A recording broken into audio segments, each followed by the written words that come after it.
Hello viewers, internet microwave engineering की video lecture series की transmission line lecture में आपका स्वागत है। My self doctor Anamika Jain, lecturer electronics and telecommunication engineering, SV polytechnic college Bhopal. The course objective of this lecture is to know about transmission line and its characteristics. The learning outcome is to understand basic concepts of transmission line and various parameters defining the transmission line and various parameters that will affect performance of the transmission line. Now, what is the transmission line? Transmission line को आप इस तरह से देख सकते हैं कि transmission line एक कनेक्टर होता है जो एनर्जी को ट्रांसमिट करता है एक पॉइंट से दूसरे पॉइंट के लिए। जब हम लो फ्रीक्वेंसी पर बात करते हैं तो जो पावर होती है उस पावर को हम डिलीवर करते हैं लोड पर, ट्रांसमीटर से लोड पर थ्रू दी वायर। जब हम माइक्रोवेव या हाई फ्रीक्वेंसी रीजन में बात करते हैं तब हम इलेक्ट्रोमैग्नेटिक वेव की बात करेंगे। और इलेक्ट्रोमैग्नेटिक वेव चूंकि इलेक्ट्रिक फील्ड और मैग्नेटिक फील्ड होंगे इसमें, तो जो इलेक्ट्रोमैग्नेटिक वेव होगी उसको हमें एक प्लेस से दूसरी प्लेस तक ले जाने के लिए we will need some physical structure, और ये जो physical structure है इसको हम बोलेंगे waveguide. So we have different type of transmission line.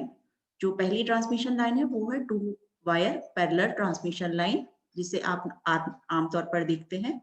दूसरी है coaxial line, strip type substrate transmission line, waveguide और ऑप्टिकल फाइबर। अब हम इन ट्रांसमिशन लाइंस की अलग अलग प्रॉपर्टीज देखेंगे। ये आपकी मेटालिक ट्रांसमिशन लाइन है। इसमें जो हम यूज कर रहे हैं कंडक्टर्स वो मेटालिक कंडक्टर्स हैं। तो सबसे पहले ये unshielded twisted pair transmission line, इसमें दो कंडक्टर यूज किए हैं, ये ट्विस्टेड हैं, these are loosely twisted actually. और इसको जब आप फिजिकली देखेंगे तो आपको इस तरीके का ये जो केबल है ये अनशील्डेड ट्विस्टेड पेयर है। ये आपकी जो ट्रांसमिशन लाइन है ये ओपन वायर ट्रांसमिशन लाइन है। इसमें आपको दो कंडक्टर दिख रहे हैं जो पैरेलली रन कर रहे हैं और इनमें स्पेसिंग को बनाए रखने के लिए हमने बीच बीच में स्पेसर्स लगा रखे हैं। ये आपकी ट्विन लीड ट्रांसमिशन लाइन है। इसमें भी हमने दो पैरेलल वायर कंडक्टर यूज किए हुए हैं जिन्हें हमने सॉलिड डाइलेक्ट्रिक में एनकैप्सुलेट किया हुआ है। ये आपकी तीसरी ट्रांसमिशन लाइन है, ये है कोएक्सियल केबल।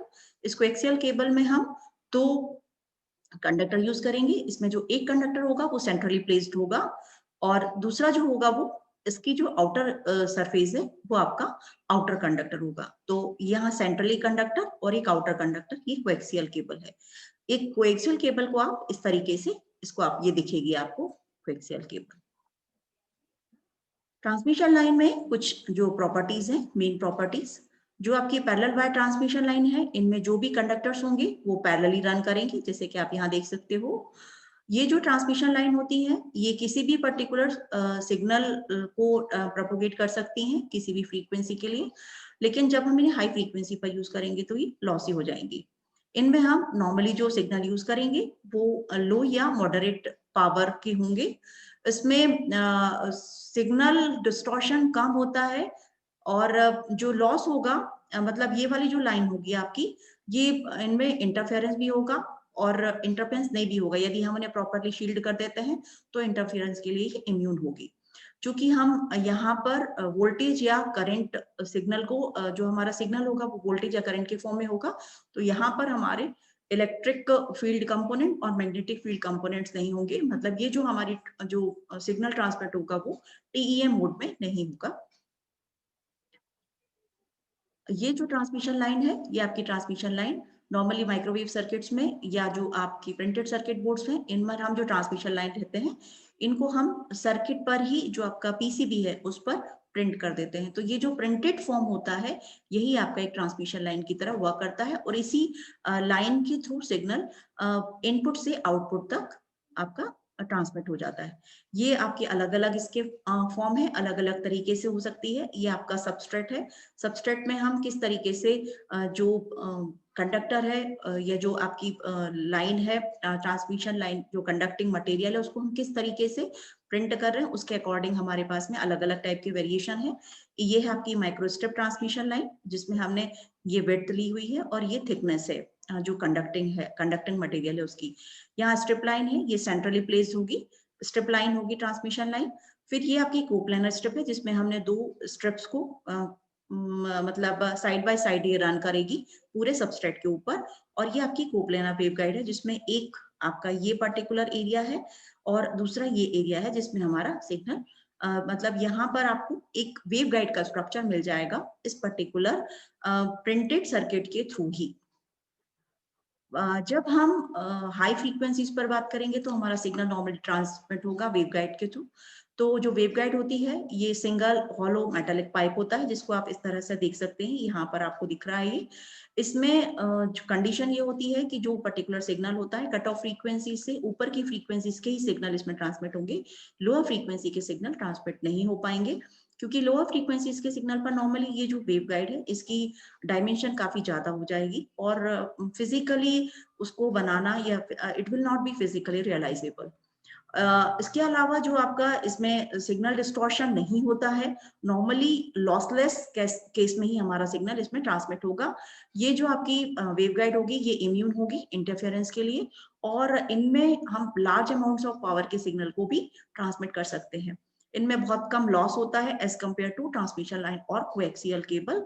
और जो इलेक्ट्रोमैग्नेटिक वेव होगी उसमें इलेक्ट्रिक फील्ड और मैग्नेटिक फील्ड कंपोनेंट होंगे, मतलब ये टीईएम मोड में ट्रांसमिट नहीं होगा इसमें सिग्नल, जो भी ट्रांसमिशन होगा वो आइदर टीएम मोड में होगा या टीई मोड में होगा। यहाँ पर जो वेवगाइड है इनको आप अलग अलग जगह पर देख सकते हो। यहाँ हमने इस डिस्कनेक्शन के लिए जो सिग्नल ट्रांसमिट करना उसके लिए हमने वेवगाइड यूज किया हुआ है। यहाँ पर भी आपको जो स्ट्रक्चर दिख रहा है दिस इज ऑल्सो वेवगाइड।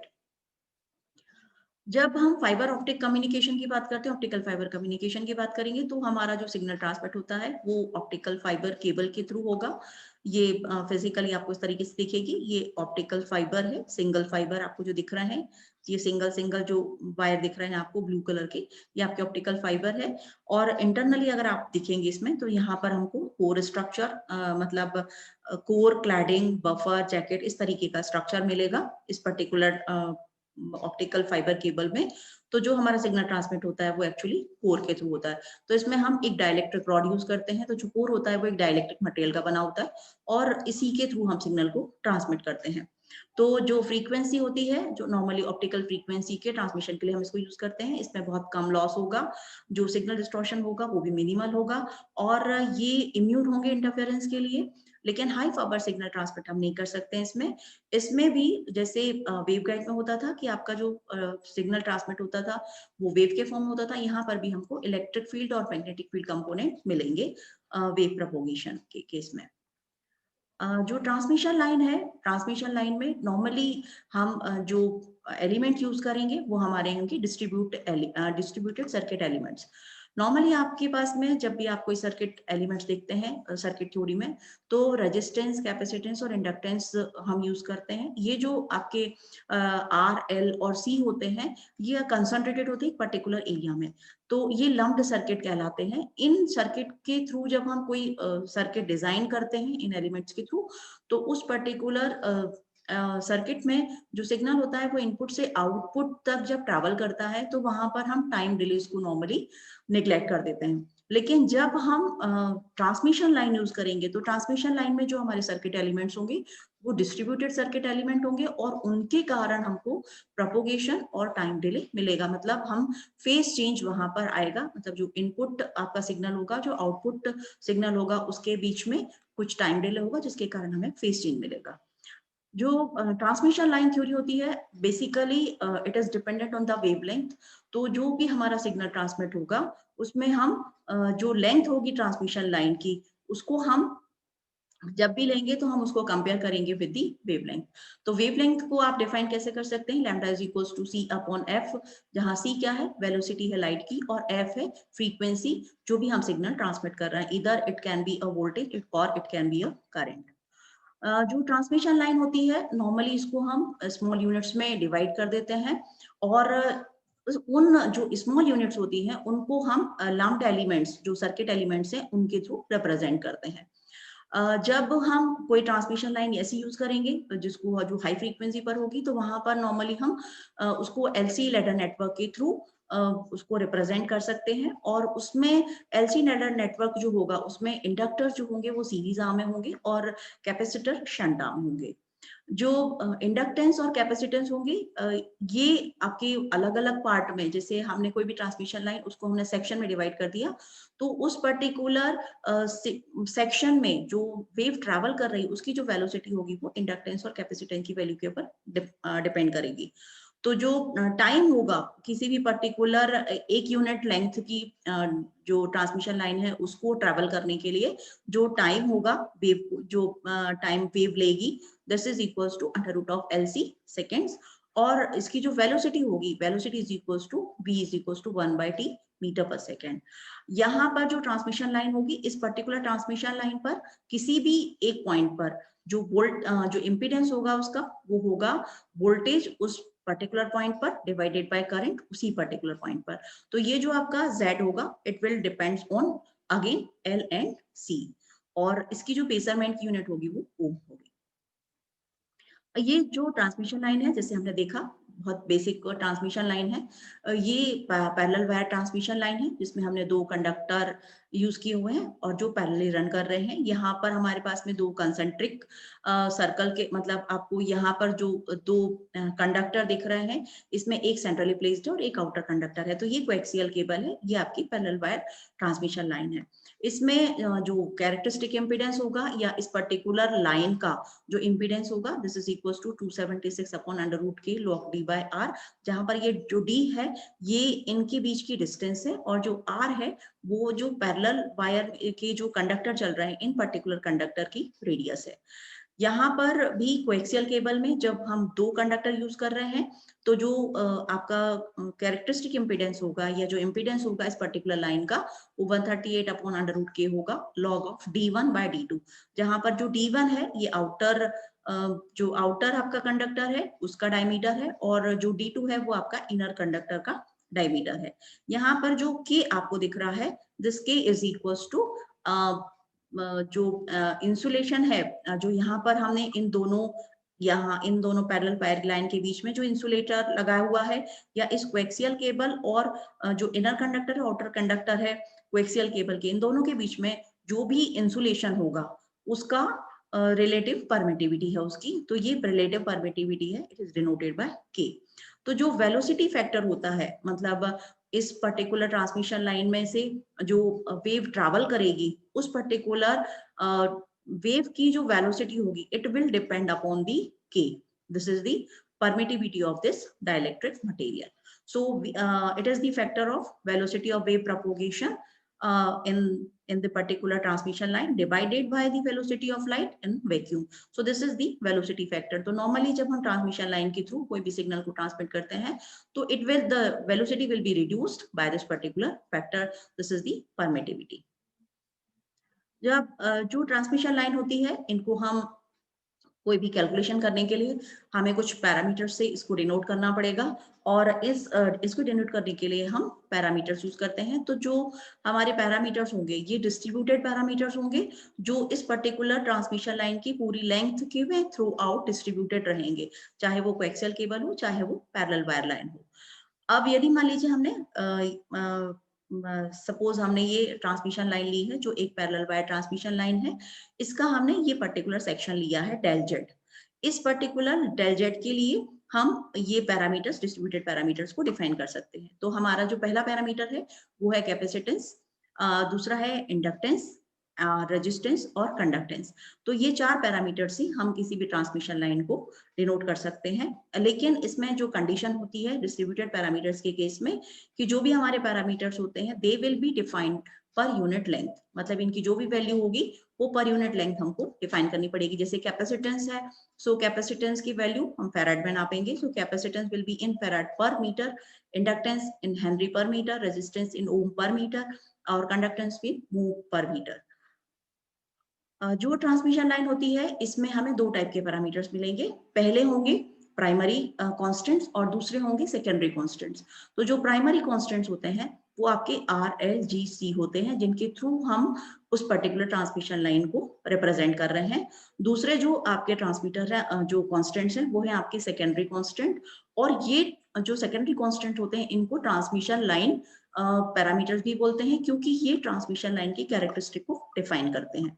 तो ये जो आपके पैरामीटर्स हैं, ये हैं आपके Z0 मतलब कैरेक्टरिस्टिक इम्पीडेंस, अल्फा बीटा, इन दोनों को जब हम मिलाएंगे तो हमें मिलेगा प्रोपोगेशन कांस्टेंट, और ये alpha attenuation constant, beta phase constant, और VSWR मतलब वोल्टेज स्टैंडिंग वेव रेशियो।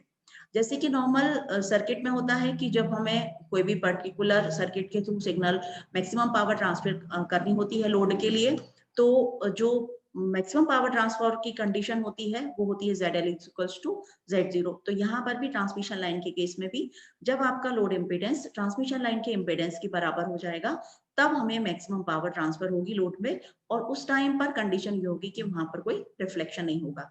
तो जो कैरेक्टरिस्टिक इम्पीडेंस होता है इसको हम सर्ज इम्पीडेंस भी बोलते हैं।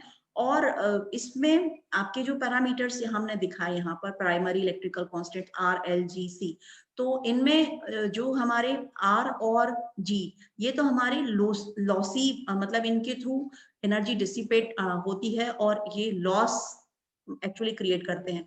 लेकिन जो एनर्जी स्टोर होती है ट्रांसमिशन लाइन में वो इन दो कंपोनेंट्स में होगी, L और C में। ये ट्रांसमिशन लाइन का इक्विवेलेंट डायग्राम है। ट्रांसमिशन लाइन में इक्विवेलेंट डायग्राम में हमने ये यूनिट सेक्शन लिया हुआ है, यहाँ पर जैसे रिप्रेजेंट किया हुआ है। तो ये हमने टी मॉडल के थ्रू इस जो ट्रांसमिशन लाइन है उसको रिप्रेजेंट किया है। तो टी मॉडल में हमें यहाँ पर कंपोनेंट दिख रहे हैं RLGC, जिसे हम पहले डिफाइन कर चुके हैं ट्रांसमिशन लाइन पैरामीटर्स में, प्राइमरी कांस्टेंट RLGC। अब इनमें यदि हमने जो एक पर्टिकुलर सेक्शन लिया हुआ है, एक छोटा सा सेक्शन इस ट्रांसमिशन लाइन में, तो जो R होता है, ये R होता है सीरीज रेजिस्टेंस। और ये जो रेजिस्टेंस आता है ये इसलिए आता है क्योंकि ये जो ट्रांसमिशन लाइन है ये किसी कंडक्टिंग मटेरियल की बनी हुई है, और यहाँ पर जो हम कंडक्टिंग मटेरियल यूज कर रहे हैं वो परफेक्ट कंडक्टर नहीं है, उसमें कुछ रेजिस्टिविटी है। तो जो रेजिस्टिविटी होगी इस कंडक्टिंग मटेरियल की, उसके कारण यहाँ पर रेजिस्टेंस पिक्चर में आएगा। दूसरा होता है शंट कंडक्टेंस। तो जो शंट कंडक्टेंस होता है it is actually represented by this G।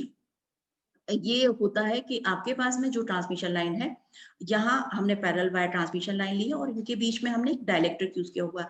तो जो डाइलेक्ट्रिक है वो भी हमारा परफेक्ट डाइलेक्ट्रिक नहीं है, इसलिए उसके थ्रू जो लीकेज हो रहा है उस लीकेज को रिप्रेजेंट करने के लिए हमने यहाँ पर G को लिया हुआ है। दिस इज द कंडक्टेंस, और इसको एक्चुअली ये लीकेज को रिप्रेजेंट कर रहा है जो हमारे इंसुलेटर के थ्रू हो रही है। तीसरा है हमारा कैपेसिटेंस। तो ये जो दो कंडक्टिंग वायर लाइन है इनके बीच में इंसुलेटर है, और इस इंसुलेटर के कारण यहाँ पर हमें शंट कैपेसिटेंस मिलेगा। ये जो आपका कैपेसिटेंस ये पैरेलली कनेक्टेड है, इसलिए इसको हम शंट कैपेसिटेंस बोलेंगे। और इसको इस तरह से भी बोल सकते हैं हम कि ये इलेक्ट्रिक फील्ड जो इन दोनों कंडक्टर्स के बीच में जो इलेक्ट्रिक फील्ड है उसको रिप्रेजेंट करेगा। सिमिलरली यहाँ पर हमें इंडक्टेंस मिलेगा L। तो इंडक्टेंस एक्चुअली सीरीज में कनेक्टेड है, इसलिए इसको सीरीज इंडक्टेंस बोलेंगे। और ये जो ट्रांसमिशन लाइन है, ये ट्रांसमिशन लाइन इनमें जो करंट फ्लो हो रही है उसके कारण यहाँ पर हमें मैग्नेटिक फील्ड मिलेगा इस लाइन के सराउंड। तो जो सराउंडिंग जो हमें मैग्नेटिक फील्ड मिल रहा है उसके कारण यहाँ पर L इंडक्टेंस पिक्चर में आएगा। अब यहाँ पर जब हम एनालिसिस करेंगे सिग्नल का, तो सिग्नल को हम फेजर वोल्टेज और करंट के फॉर्म में करेंगे। तो नॉर्मली जो हम यहाँ पर वोल्टेज लेंगे तो इनपुट वोल्टेज इसको हम डिस्क्राइब करेंगे VT equals to VC cos omega t, क्योंकि ये जो हमारा वेरिएबल वोल्टेज है जिसकी एंगुलर फ्रीक्वेंसी ओमेगा है रेडियन पर सेकेंड में। अब जो हमारे पास में ट्रांसमिशन लाइन है, इस ट्रांसमिशन लाइन में हमें सिग्नल को ट्रांसमिट करना है फ्रॉम सोर्स टू लोड, तो इसको हम बोलेंगे ट्रैवलिंग वेव। जो तो ट्रैवलिंग वेव है उस ट्रैवलिंग वेव को आप रिप्रेजेंट कर सकते हो VZT, क्योंकि यहाँ पर हमारा T एक फैक्टर है। तो किसी पर्टिकुलर डिस्टेंस पर मतलब जैसे VZT आपने लिया तो VZT will be represented by VC cos omega t minus beta Z. तो ये जो बीटा जेड है ये अलग अलग डिस्टेंस पर जब सिग्नल को आप मेजर करेंगे तो जेड के कारण यहाँ पर जो वेव आएगी वो अलग अलग हमको मिलेगी। तो यहाँ पर ये जो बीटा आपको दिख रहा है this is actually propagation constant. ठीक है, इसी तरह से जो VZT को हमने रिप्रेजेंट किया तो ये वोल्टेज के लिए है। यहाँ पर जब आप करंट लेंगे तो IZT equals to IC cos omega t minus beta Z. अब यहाँ पर जो हमने VZT या ये IZT को लिया है, इनको हम फेजर फॉर्म में भी रिप्रेजेंट कर सकते हैं। तो फेजर फॉर्म में हम क्या करते हैं, इनको एक रेफरेंस, जो आपका जो फेजर है, it can be used to represent the amplitude of a sinusoidal voltage और current and is phase difference from a reference sinusoid of the same frequency. तो जो फेजर होता है, इसमें हम फ्रीक्वेंसी को इंक्लूड नहीं करते हैं। तो जैसे मान लीजिए आपके पास में ये जो VT था हमारा, VT, this VT is equal to cos omega t। तो जब हम इसको फेजर के फॉर्म में रिप्रेजेंट करेंगे, तो this VT is equal to V E minus alpha Z cos omega t minus beta Z. This will be the representation. अब यहाँ पर आप देखिएगा कि जो V है, ये Z के अकॉर्डिंग इसमें चेंज आ रहा है। मतलब ये आपका वोल्टेज है, इनिशियल वोल्टेज, और ये E माइनस अल्फा जेड, मतलब जेड जैसे जैसे बढ़ता जाएगा तो ये आपकी V की वैल्यू चेंज होती चली जाएगी। सिमिलरली यहाँ पर जो cos omega t minus beta Z आपको दिख रहा है, मतलब जो आपकी इनिशियल वैल्यू होगी वो आपकी omega T minus beta Z, जैसे जैसे आपकी डिस्टेंस बढ़ती चली जाएगी तो जो फेज होगा वो फेज में चेंज आएगा। तो जो फेजर वैल्यू होती है, इसको हम रियल वैल्यू लेंगे। तो जो रियल वैल्यू होती है, this is equal to B E minus alpha Z into E minus J beta Z. तो ये आपका प्रोपोगेशन कांस्टेंट होता है। तो जब आप इसको लेंगे तो ये v into E minus gamma Z हो जाएगा into E J omega T. अब यहाँ पर यदि मान लीजिए आपका रिप्रेजेंटेशन इस तरह का है, Vx is equal to V0 E minus gamma Z, या Ix is equal to I0 E minus gamma Z. तो ये आपका एक फेजर है। मान लीजिए आपके पास में कोई पर्टिकुलर डिस्टेंस पर आप ट्रांसमिशन लाइन में जब भी आप किसी वोल्टेज को इंसिडेंट कर रहे हो, तो अगर मान लीजिए आपने उस वोल्टेज को इंसिडेंट किया, तो जो ड्राइविंग वोल्टेज होता है वो आपका, इसकी जो फेजर वैल्यू होगी वो होगी V0। ठीक है। और जब आप इसको किसी पर्टिकुलर डिस्टेंस पे मेजर करेंगे, तो इसी पर्टिकुलर ये जो आपका है, ये इनिशियल वोल्टेज की वैल्यू है। यहाँ पर Vx is equal to V0 E minus gamma Z, Ix is equal to I0 E minus gamma Z. मतलब जब Z इक्वल टू 0 होगा तो Ix is equal to I0, Vx is equal to V0। लेकिन जब आप किसी distance पर, मान लीजिए आप x डिस्टेंस पर ले रहे हैं, तो x डिस्टेंस पर इसकी वैल्यू हो जाएगी Vx is equal to V0 E minus gamma x, E minus gamma X. और जो गामा है, इसको हम टू पार्ट्स में इसको हम तोड़ सकते हैं। पहला है V0 E minus alpha plus J beta X, और ये अल्फा एक्स अलग है, E minus J beta X. तो यहाँ पर आपको जो दिखा था minus alpha minus J beta, तो ये जो गामा होता है इसको हम बोलते हैं प्रोपोगेशन कांस्टेंट। अब यहाँ पर जो आपका अल्फा होता है, यहाँ पर ये जो आपको अल्फा दिख रहा है, this term is actually the attenuation constant, attenuation coefficient या एटीन्यूएशन कांस्टेंट। और इसको हम मेजर करते हैं नेपर्स पर मीटर में, इसकी ये यूनिट होगी। और जो 1 नेपर है, इसकी वैल्यू होगी 8.686 dB। ये पूरी टर्मिनोलॉजी हम आगे के जो भी एनालिसिस उसमें हम यूज करेंगे। अब ये हमारे पास में ट्रांसमिशन लाइन है। इस ट्रांसमिशन लाइन में जो ड्राइविंग पॉइंट वोल्टेज है वो है VZT, ड्राइविंग पॉइंट जो करंट है वो है IZT। और हमने क्या किया है, इस ट्रांसमिशन लाइन का डेल जेड सेक्शन लिया है, ये हमारी यूनिट लेंथ है। तो del Z is equal to unit length. तो हमारे पास में जो सेक्शन था उसकी वैल्यू चूंकि हमने पर मीटर ली थी, तो यदि हम डेल जेड मीटर का ट्रांसमिशन लाइन का सेक्शन ले रहे हैं, तो आर की वैल्यू हो जाएगी आर डेल जेड, एल की वैल्यू हो जाएगी एल डेल जेड, इसी तरह जी डेल जेड, सी डेल जेड। जब ये ट्रांसमिशन लाइन से ये सिग्नल क्रॉस करेगा, तो जब आप इसको रिसीविंग पॉइंट पर लेंगे, तो जो रिसीविंग पॉइंट है, रिसीविंग पॉइंट पर जो आपका वोल्टेज आएगा, आउटपुट वोल्टेज, इसकी वैल्यू होगी V Z plus del Z T, क्योंकि ये इस पर्टिकुलर ट्रांसमिशन लाइन के इस सेक्शन से ट्रांसमिट हो चुका है, तो इसकी जो वैल्यू होगी वो it will be modified. So V Z plus del Z T हमको यहाँ आउटपुट में मिलेगा। सिमिलरली जो करंट होगी I Z plus del Z T इस तरह से मॉडिफाई हो जाएगी। जेड हमारा यहाँ से मतलब लेफ्ट से राइट मूव हो रहा है, तो ये वाली जो डायरेक्शन है हमारी, ये पॉजिटिव जेड डायरेक्शन है। ये जो ट्रांसमिशन लाइन है, इसको हम इस तरह से एनालाइज कर सकते हैं। हम यहाँ पर KVL और KCL को यूज करके इक्वेशंस लिख रहे हैं। तो VZT is equals to this voltage equals to this voltage between this 2 point plus current into resistance, और जो L है, L del Z, L into del I by del T. Similarly जो current है हमारी, करंट की value हमने ली है KCL के थ्रू। तो KCL में IZT, यहाँ इस पॉइंट पर जो करंट आने वाली है वो IZT, जो हमारी आउटगोइंग करंट है वो है IZ plus del Z T. Plus जो वोल्टेज है इसके बीच में, मतलब इन दोनों आर्म्स में जो फ्लो होने वाली करंट है वो है आपकी VZ plus del Z T into G del Z, जो इसमें आएगी करंट, और सी के थ्रू जो करंट फ्लो होगी वो होगी C del Z del V Z पर del Z T upon del T. अब इन दोनों इक्वेशन से आप यहाँ पर एक डिफरेंशिएट मतलब V की जो टर्म्स है, वोल्टेज की टर्म्स है, इनको हम एक तरफ कर लेते हैं, करंट की टर्म्स को एक तरफ कर लेते हैं।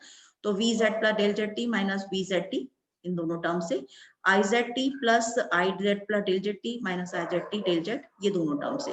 सो this equation will equals to RI ZT minus L del I by ZT upon del T. यहाँ हमने से डेल जेड कॉमन ले लिया है और यहाँ से डिवाइड कर दिया इसको। सिमिलरली यहाँ पे अब यदि मान लीजिए हम डेल जेड टेंस टू 0 है, तो ये जो हमारी पुरानी इक्वेशन थी उसको हम इस तरह से पार्शियल डेरिवेटिव के फॉर्म में लिख सकते हैं, del V upon del Z is equal to minus RI minus L del I by del T. Similarly जो आपका डेल I वाली इक्वेशन है, करंट वाली इक्वेशन, उसको हम लिख सकते हैं del I upon del Z is equal to minus GV minus C into del V upon del T. ये जो इक्वेशंस हैं ये कहलाती हैं टेलीग्राफर्स इक्वेशन, जिनको हम नॉर्मली यूज करते हैं।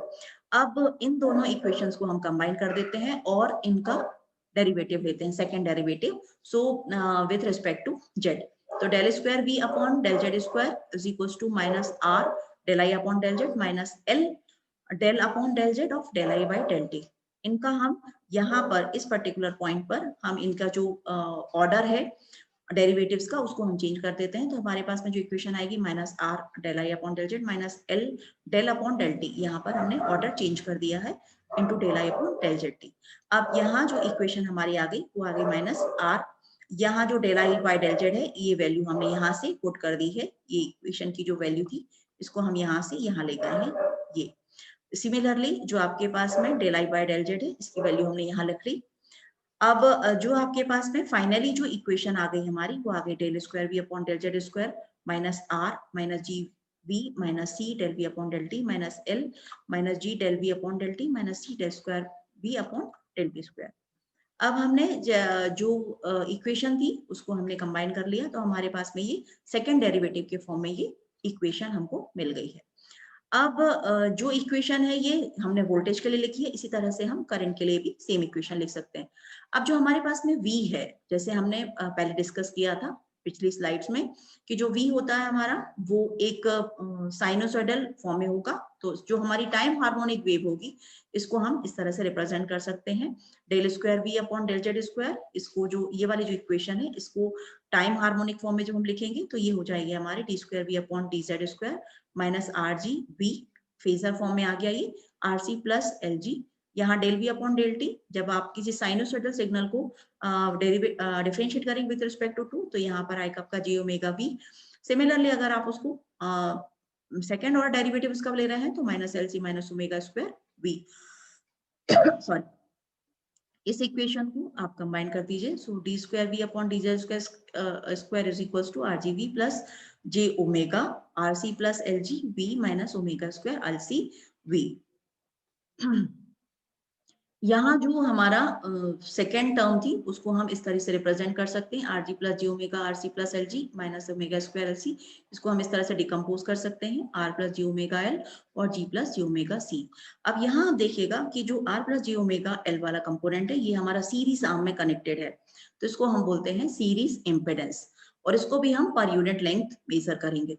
दूसरा जो हमारा है जो C plus G omega C plus जी, इसको हम बोलते हैं ये हमारा पैरेलली कनेक्टेड है, शंट मतलब शंट में करंट एक शंट आर्म है ये, तो इसको हम बोलते हैं पैरेलल एडमिटेंस, और इसको हम यूनिट, इसको भी हम मेजर करते हैं पर यूनिट लेंथ। तो हमारे पास में दो टर्म है z और y। तो ये जो इक्वेशन थी हमारी उसको हम लिख सकते हैं D square V upon D Z square is equals to Z Y B. अब इस इक्वेशन को यहाँ जो हमारा ये जेड वाई टर्म आई है, इस जेड वाई टर्म को हम रिप्रेजेंट करते हैं बाय गामा स्क्वायर, और ये गामा स्क्वायर जब हमने प्रेजेंट किया तो D square V upon D Z square equals to gamma square V हो गया। इसका सॉल्यूशन जो होगा सेकंड ऑर्डर डिफरेंशियल इक्वेशन को जो सॉल्यूशन होगा Vz this is equals to AE minus gamma Z plus BE plus gamma Z. ठीक है, अब ये जो आपके पास में गामा है ये गामा कहलाता है प्रोपोगेशन कांस्टेंट, और इसकी वैल्यू होगी gamma is equals to ZY जैसे हमने यहाँ लिया था, तो gamma square is equal to Z Y, मतलब gamma is equal to under root of Z Y, तो under root of Z into Y. ठीक है, तो ये प्रिंसिपल स्क्वायर रूट होता है यहाँ पे। तो गामा हमारा जो था यहाँ पर आपको दिख रहे हैं, यहाँ पर दो टर्म है, रियल टर्म और इमेजिनरी टर्म दोनों में। तो हमारे पास में जो गामा होगा इसमें भी दो टर्म आएगी, रियल टर्म और इमेजिनरी टर्म। तो जो रियल टर्म है उसको बोलते हैं हम एटीन्यूएशन कांस्टेंट अल्फा, और जो हमारी इमेजिनरी टर्म है उसको हम बोलते हैं बीटा फेज कांस्टेंट। इसमें जो आपको नोट करने का है वो है कि आपका जो अल्फा होगा ट्रांसमिशन लाइन में वो ग्रेटर देन और इक्वल्स टू 0 होगा। सिमिलरली जो बीटा होगा it will also greater than और इक्वल्स टू 0।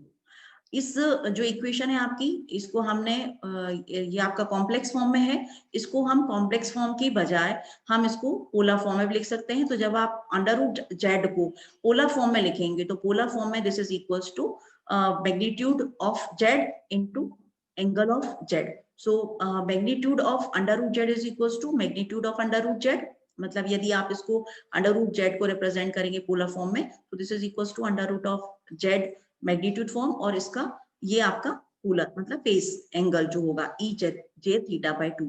तो यहाँ पर जो थीटा की वैल्यू होगी it will vary from -pi to पाई।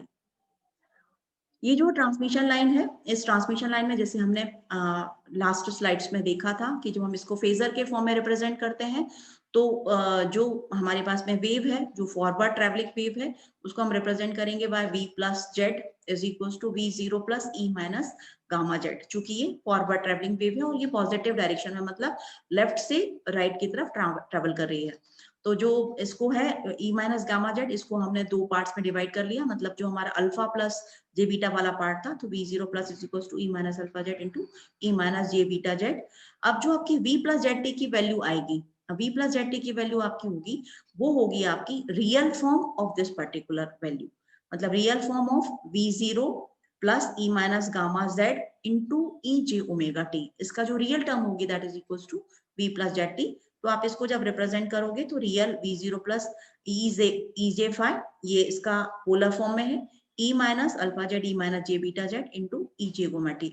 अब हमने क्या लिया, इसका रियल फॉर्म लिया है। तो रियल फॉर्म में जब आप लेंगे तो ये जो आपका ई वाला जो टर्म है, मतलब एक्सपोनेंशियल वाला टर्म है, इस टर्म का हमें कॉस लेना पड़ेगा। अगर हम इमेजनरी वाला ले लेना यहाँ पर साइन हो जाएगा।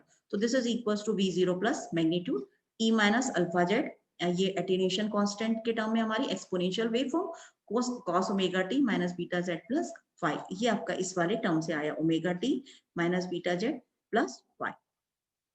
ये आपकी एंगुलर मतलब ये रिप्रेजेंट करेगा आपका उसका एंगल, और ये आपका है उसका मैग्नीट्यूड।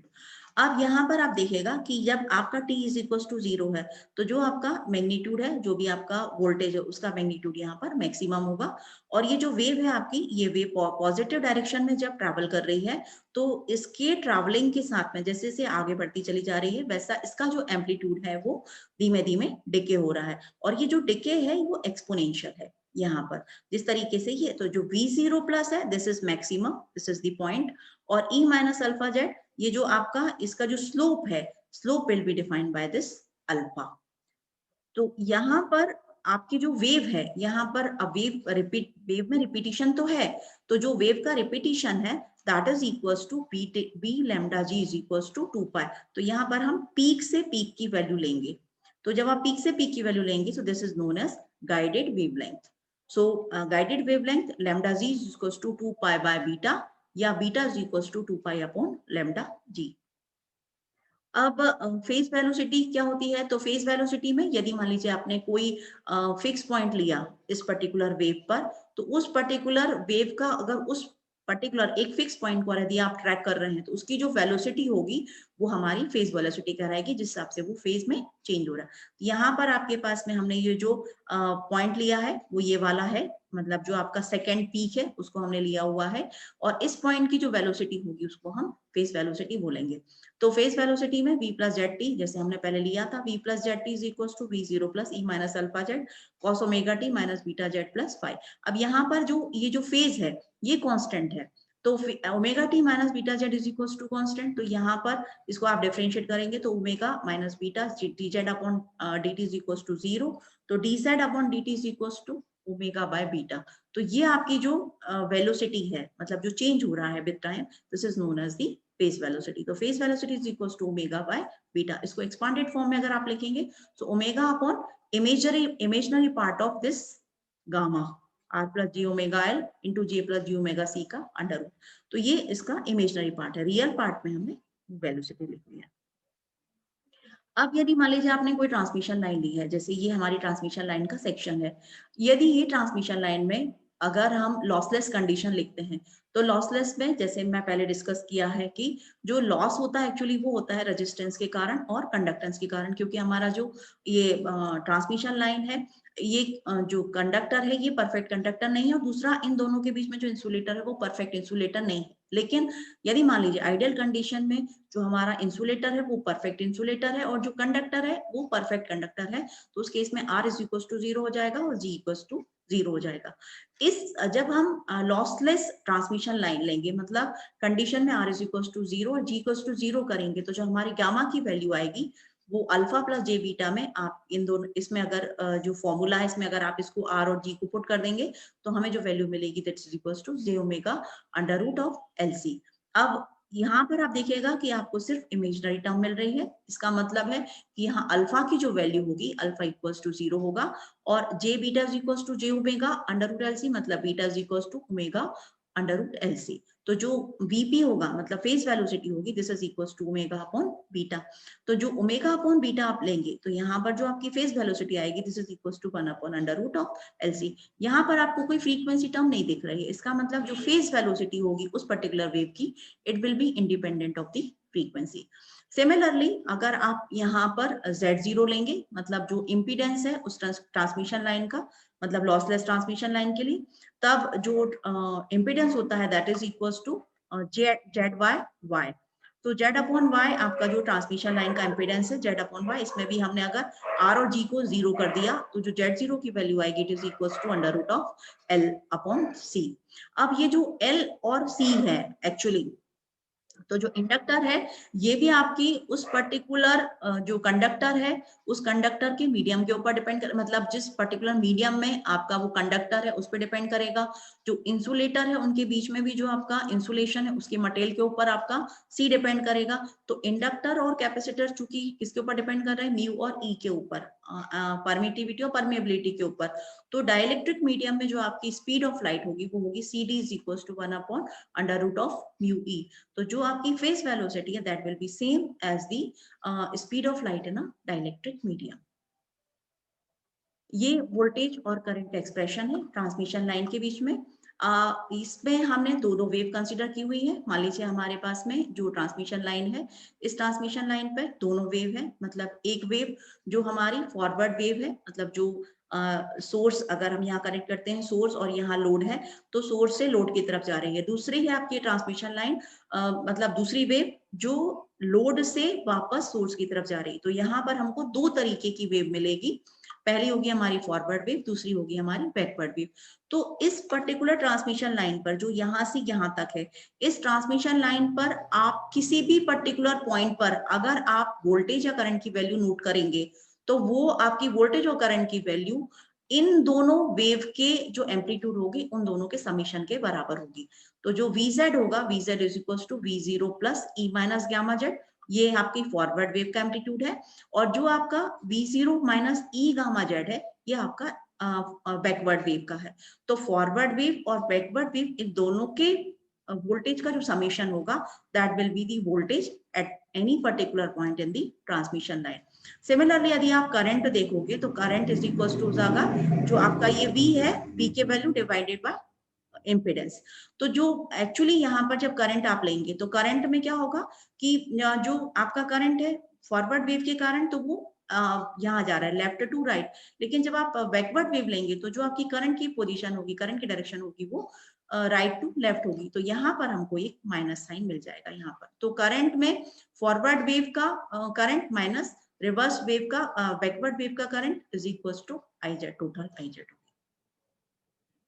जो किसी भी पर्टिकुलर ट्रांसमिशन लाइन है उसमें जो इनपुट इम्पीडेंस होगा वो आपका इस पर्टिकुलर फॉर्मूला से आप डिफाइन कर सकते हैं। अगर आपको और डिटेल चाहिए तो आप मुझे कमेंट बॉक्स में टाइप कर सकते हैं, तो मैं उसका डेरिवेशन भी आपको प्रोवाइड करूंगी। तो जो इनपुट इम्पीडेंस होता है किसी पर्टिकुलर ट्रांसमिशन लाइन का, जिसका कैरेक्टरिस्टिक इम्पीडेंस Z0 है, उस ट्रांसमिशन लाइन का इम्पीडेंस अगर उसको हमने लोड इम्पीडेंस मतलब ZL से टर्मिनेट किया हुआ है, तो L डिस्टेंस पर उस पर्टिकुलर ट्रांसमिशन लाइन का जो इम्पीडेंस होगा वो Z input is equals to Z0 ZL plus Z0 tan beta L, जबकि जो लाइन है हमारी वो लॉसलेस लाइन होगी तब। तो Z0 ZL plus G Z0 tan beta L upon Z0 plus G ZL tan beta L। यहाँ पर जो बीटा है वो आपका फेज कांस्टेंट है और beta is equals to 2 pi by lambda, इस तरह से आप इसको डिफाइन कर सकते हो। L ये पर्टिकुलर लेंथ है जिस पर हम इनपुट इम्पीडेंस को मेजर कर रहे हैं। ZL लोड इम्पीडेंस है जिससे हमने आपकी जो ट्रांसमिशन लाइन उसको टर्मिनेट किया हुआ है, और जो Z0 है या कैरेक्टरिस्टिक इम्पीडेंस उस पर्टिकुलर ट्रांसमिशन लाइन का। अब जो कैरेक्टरिस्टिक इम्पीडेंस होता है वो एक्चुअली क्या होगा, तो जो भी हमारी ट्रांसमिशन लाइन होती है उसमें किसी भी पर्टिकुलर पॉइंट पर जो वोल्टेज है और करंट है उसका जो रेशियो होगा that is known as characteristic impedance.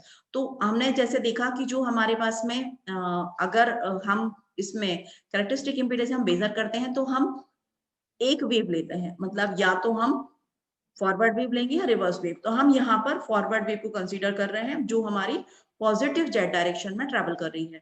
तो पॉजिटिव जेड डायरेक्शन की वेव के कारण जो हमारा वोल्टेज आएगा V plus Z is equals to V0 plus इसकी phasor value E minus gamma Z, इसका इसकी वैल्यू किसी पर्टिकुलर डिस्टेंस पर जेड डिस्टेंस पर। Similarly I plus Z is equals to I0 plus E minus gamma Z.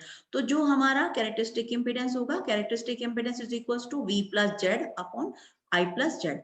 अब इसकी value हम निकाल लेते हैं, जो हमने पहले टेलीग्राफर्स इक्वेशन यूज की है उनको यूज करके हम यहाँ पर ये कैरेक्टरिस्टिक इम्पीडेंस मेजर कर लेते हैं। तो del B upon del Z is equals to minus R I minus L D del I by del T.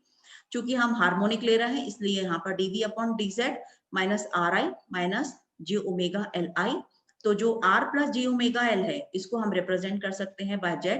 So this dv upon dz is equals to minus z into I. अब यहाँ पर जो आपके पास में dv upon dz है, dv upon dz अगर आप यहाँ देखेंगे तो अगर आप इसको डिफरेंशिएट करते हो तो आपको जो वैल्यू मिलेगी वो मिलेगी minus gamma v0 plus e minus gamma Z, इसका डिफरेंशिएशन। और जो आपका z है माइनस जेड इंटू आई की वैल्यू है I0 plus E minus gamma Z. ठीक है, ये दोनों इक्वेशन से हमने यहाँ पर ये वैल्यू निकाली। अब जो हमारा Z0 है, Z0 is equal to V0 plus upon I0 plus.